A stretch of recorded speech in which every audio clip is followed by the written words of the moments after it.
ನಾನು ಯಾಕೆ ಸದಾ ಒಮ್ಮೆ ನಮ್ಮನೆ ಊರಿಗೆ ಹೊರಟಿದ್ದೆಲ್ಲ ಇನ್ನೊಂದು ವಾರ ಇದ್ರೆ ಚೆನ್ನಾಗಿರ್ತಿತ್ತಲ್ಲ. ನಾನು ಬಂದು 15 ಬೇಗನೆ ಬರಬೇಕು.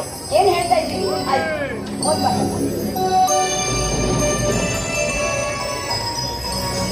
ಅದಕ್ಕೆ ಈ ವಿಷಯ ಈಗಲೇ ಅಣ್ಣನ ಮುಂದೆ ಹೇಳ್ಬೇಡ. ಇಲ್ಲಮ್ಮ, ನೀನು ಬಂದ್ಮೇಲೆ ನೀನು ಸೇರಿ ನಿಮ್ಮ ಅಣ್ಣನ ಮುಂದೆ ಈ ವಿಷಯ ಹೇಳೋದು. ಹೋಗ್ಬಾರ್ದಾಗಿ ಆದಷ್ಟು ಬೇಗನೆ ಮತ್ತೆ ಹೆಣ್ಣು ಹಿಡಿದು ನಮ್ಮ ಜಯಾನಂದನಿಗೆ ಕೊಟ್ಟ ಮದುವೆ ಮಾಡಬೇಕು. ಬಾಯ್.